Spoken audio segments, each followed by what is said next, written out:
Assalamualaikum warahmatullahi wabarakatuh dan salam sejahtera. Selamat tengah hari. Okey, sekarang ni saya nak terang pula satu lagi kaedah, satu lagi variasi kepada penggunaan array. Tapi kita bukan menggunakan array yang biasa. Okey, sebelum ni kita hanya menggunakan array yang biasa. Array yang biasa ini adalah array of object.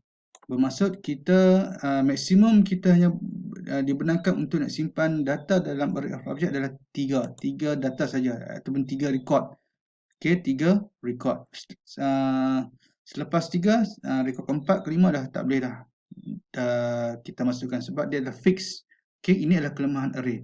That's why Java telah datang satu lagi features, iaitu kita namakan sebagai array list. Okay, array list bermaksud size tu size tu adalah dynamic. Berbanding dengan array biasa, dia adalah static. Okay, static. So size dia tak boleh nak dikembangkan, tak boleh nak kembangkan. Contoh 3 nak jadikan 10, tak boleh lah. Tapi kalau array list dia dynamic, dia terpulang kepada operasi yang kita nak lakukan. Okay, contoh dalam buku ni memang buku bagus. Kalau you boleh cari buku ni memang hebat lah. Okay, dia akan praktis apa yang di luar software developer di luar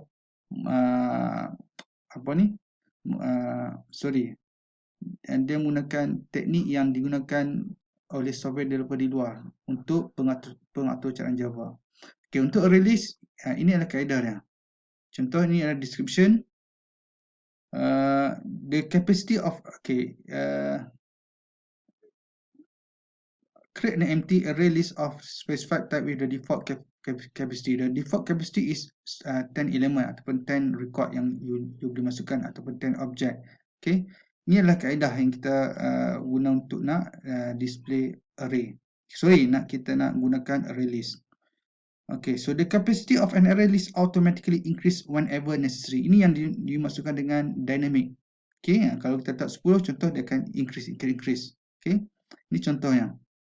With the default starting capacity of 10 element. Ini by default. Kalau you nak specify with a specified starting capacity of 200 element. Okay, ini you boleh letakkan saya. Tapi bila ada selepas 200, dia akan increase secara automatic. So ini dinamakan sebagai dynamic. Okay. Okay.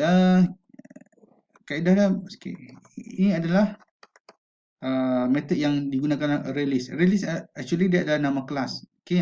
So dalam array list ni you boleh add, you boleh get dan you boleh dapatkan size. Okay, contohnya saya akan demo sekejap lagi.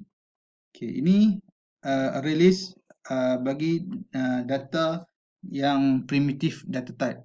Okay, integer, double. Contoh ini kaedah untuk saya nak declare array list. Array list adalah nama kelas. Array list adalah nama kelas. So kalau nama kelas, huruf pertama bagi setiap perkataan mesti huruf besar. Itu you nak kena bagaimana kaedah untuk nak mengenal pasti nama kelas. A adalah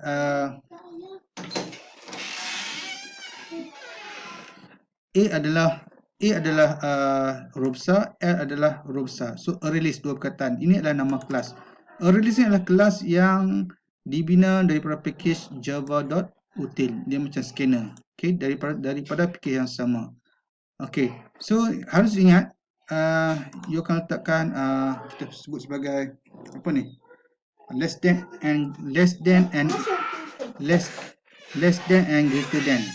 Okay, kita gunakan less than and equal. Less than and greater than. Ini kena buat. Di sini tak boleh gunakan D huruf kecil, tak boleh. Sebab dia mesti merujuk kepada nama kelas. Okay, nama kelas. So kita gunakan D. Okay, sama seperti yang saya buat untuk integer. Sorry, mana ni integer? Okay, data just integer. So you tak boleh gunakan int. Salah. Nampak ada error kat sini. Salah. So you kena gunakan integer. Okay, integer. So double. So ni kaedah dah. Array, double, jangan lupa less than and greater than, and then rmarks ataupun array marks, new array list. So ini by default, kemudian apa ni, less than and greater than, kemudian penutup dan pembuka kurungan. So by default dia akan ada 10 elemen yang boleh disimpan, tapi kalau lebih dia akan increase. So bagaimana kita nak simpan data? Simpan data dalam array list. Okay, kita nak simpan data dalam array list.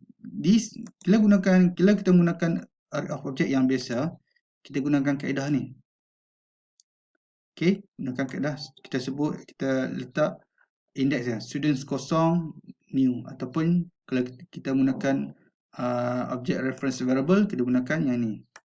Okay, tapi apa ni, index mesti kena dinyatakan. Tetapi kalau array list tak perlu, dia akan buat secara automatik. Contoh rmarks, metode adalah add.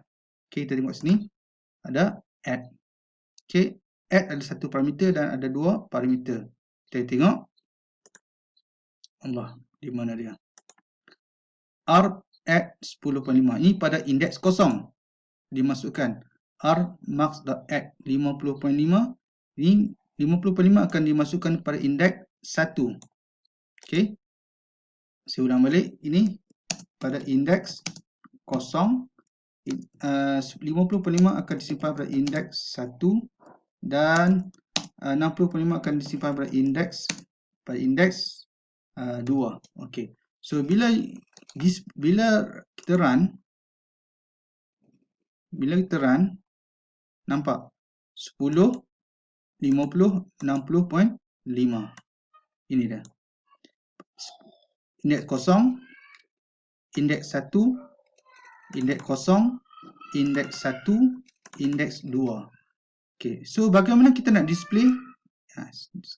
Sama ada kaedah macam kita gunakan array biasa.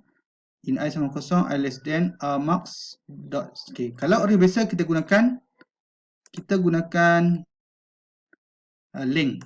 Okay, kita gunakan link. Ini kalau array biasa. Tapi kalau array list kena gunakan size. Size sebab apa? Ni dia punya ni. Size. Okay, nak dapatkan size.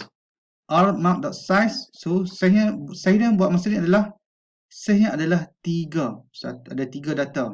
Tapi indeks mesti bermula dengan kosong. Walaupun tak disebutkan indeks, tapi kena ingat dia akan start dengan indeks kosong, indeks 1 dan indeks 2. So dia ada 3 record. So rmark.size akan return 3 buat masa ni. 3. So ada 3 jenis data yang disimpan. Kemudian SOP rmark. Sekarang tengok get. Okay, kita guna untuk nak dapatkan data yang disimpan dalam array list, kita kena gunakan get. Okay, kalau yang array biasa kita gunakan get matrix number, get name, get marks. Tetapi minta maaf. Kita gunakan still kita gunakan get. Okay, get di sini untuk mendapatkan data yang disimpan. Okay. Nanti saya akan tunjuk. Kalau data yang kita simpan adalah berjenis, kalau data yang kita simpan adalah berjenis primitive data type, okay, you boleh hanya gunakan get. Okay, tapi kalau yang berjenis kelas nanti saya akan tunjuk kemudian. Sekarang ni dia adalah berjenis primitive data type lah. So you gunakan get I. So dia akan display ni. This statement akan memastikan output ini. Kemudian kita nak membuat kemasukan data di antara nombor tersebut. Kita tahu ini adalah indeks kosong, indeks 1, indeks 2. Sekarang ni kita nak membuat kemasukan data pada indeks 1. Sekarang ni indeks 1 adalah 50.5.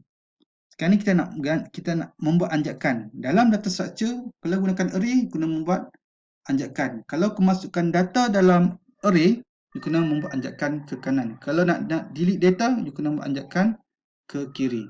Okay, ataupun shifting. Shifting to the right when you want to add data, shifting to the left when you want to delete data.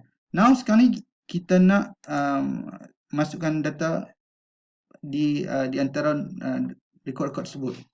Bermaksud di sini saya nak masukkan data pada indeks yang pertama. Okey, indeks pertama. Okey, so bila saya masukkan indeks pertama, yang 50.5 ni akan jadi indeks 2 dan 60.5 ni akan menjadi indeks 3. Okey, bila saya masukkan, ini maksud satu ni bermaksud indeks. Okey, indeks. Nampak indeks? Okey, indeks. Indeks, okey, 1 30.5 akan disimpan pada indeks 1. 30.5 akan disimpan pada indeks 1. So, selepas 10.5 akan jadi 30.5. 50.5 akan jadi indeks 2, akan disimpan pada indeks 2. 60.5 akan disimpan pada indeks 3. Okey. So, bila saya buat paparan ini, so dia akan jadi, okey, nampak perbezaan dia. 30 akan dimasukkan pada indeks 1. So, 50 akan jadi indeks 2. 60 akan jadi indeks 3. Okey, so dia akan jadi seperti berikut. Nampak? Ni. Armak kosong 10.5, armak 1 jadi 30.5. Okey, 30.5. Okey, armak 1 ke 30.5, armak 2 akan menjadi 50.5. Kemudian ada yang ni jadi R3. Okey, jadi 60.5. Okey, itu saja. Kemudian contoh kalau kita nak display sekali lagi, SOUT R nak tahu rmarks dot get 3. Okey, dia akan display tak? Test. Okey, kita akan buat test. So, kita tengok. Nampak? Pada indeks test, pada indeks test pada indeks 3. Test pada indeks 3. Okey. Nampak? Test pada indeks, okey, saya sekali lagi. Okey. Okey, test pada indeks 3. Nampak? Dia dah berubah dah. Okey, 50 akan ke indeks 2, 60 akan ke indeks 3 sebab ada berlaku kemasukan data pada indeks 1. Okey. So, yang lain samalah untuk integer. Ni untuk database integer. Okey, kena gunakan integer, bukan int. Okey, ni sama je. Okey. Okey, database integer. So, ini adalah paparan yang you boleh tengok. Okey, ini ada array list. Okey, itu saja. Okey.